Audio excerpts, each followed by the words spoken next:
बुढ़ापा। हर रोज की तरह दिनेश लाल जी अपने शाम के सैर सपाटे से लौट आए थे।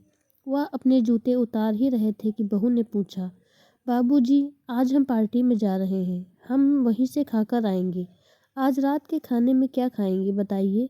दिनेश लाल जी सोचने लगे, आज रविवार तो नहीं है और ना ही किसी की शादी है, जरूर किसी पार्टी में जा रहे होंगे।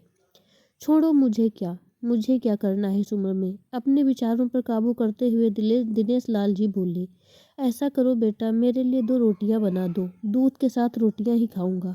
बहू तुरंत बोल उठी, बाबूजी, सुबह ही जो बनाई थी उनमें से 2 रोटियां अभी भी बची हुई हैं। अगर आप बहू ने अपना वाक्य अधूरा ही रहने दिया, लेकिन दिनेश लाल जी अच्छी तरह समझ गए कि वह क्या कहना चाहती थी। सुबह की रोटियां खाई तो गैस हो जाएगा। सुबह भी बहू ने मसाले वाली सब्जी ही बनाई थी, जिसके चलते अभी तक खट्टी डकारें आ रही हैं। और इस उम्र में पेट को संभालना मतलब किसी बिगड़े हुए बच्चे को संभालने से भी ज़्यादा कठिन काम। बाबूजी बहू से बोले, नहीं बेटा, इस उम्र में सुबह की रोटी नहीं खा सकता। तुम्हें थोड़ी तकलीफ होगी, लेकिन मेरे लिए 2 ताज़ी रोटी बना दो। बहू को बहुत गुस्सा आया। वो गुस्से में ही बड़बड़ाते हुए उठी, अब 2 रोटियां बनाओ या 10 काम में उतना ही बढ़ेगा।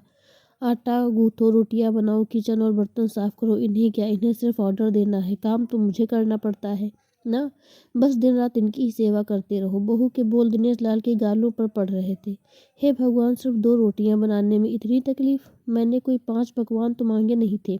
उन्हें बहुत गुस्सा आ गया, लेकिन गुस्सा वहाँ किया जाता है जहाँ कोई सुनने वाला हो। उन्होंने अपना गुस्सा निगल लिया। अब तो उन्हें जितनी जल्दी गुस्सा आता था, उससे जल्दी चला भी जाता था। दिनेश लाल जी को अपनी पत्नी की बहुत याद आई। निर्मला के जीते जी उन पर कभी बासी रोटी खाने की नौबत नहीं आई थी। उल्टा खाने में 10 चीज़ें और मिल जाती थीं। खाने के साथ मीठा, पापड़, अचार, दही, छाछ, सलाद और पता नहीं क्या क्या। दिनेश जी को बहुत बुरा लग रहा था। रहने दो बहू, मैं सुबह की रोटी ही खा लूँगा। फिजूल में तुम्हें तकलीफ होगी, और वैसे भी तुम्हारे हाथों की रोटी बहुत मुलायम होती है। मुझे चलेगा, मेरी वजह से तुम लोगों को देर नहीं होनी चाहिए। बहू को तो सोने से पीला मिल गया। वह अपनी आवाज़ मीठी करते हुए बोली, बाबूजी, आप चाय लेंगे क्या। दिनेश लाल जी ने चाय पीने की इच्छा को दबाते हुए बोले, वैसे कोई खास इच्छा नहीं है चाय पीने की, मगर तुम अपने लिए बना रही हो तो मेरे लिए भी थोड़ी बना देना। हाँ बाबूजी, मैं अपने लिए बनाने वाली हूँ, आपके लिए भी बना देती हूँ। बोलकर बहू रसोई घर से के अंदर चली गई। दिनेश लाल जी खुद से ही बातें करने लगे, अभी तो लाखों की जायदाद है मेरे पास, यह घर भी मेरे नाम पर है और खाते में भी लाखों रुपए पड़े हैं।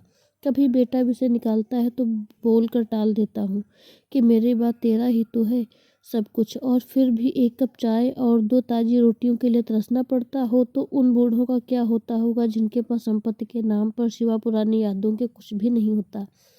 निर्मला को याद करके दिनेश लाल की आंखों में आंसू चमकने लगे और धीरे से गालों पर सरके। निर्मला के होते हुए उन्होंने घर का कोई भी काम नहीं किया था। आर्थिक जवाबदारियों के अलावा और कोई जवाबदारी नहीं थी।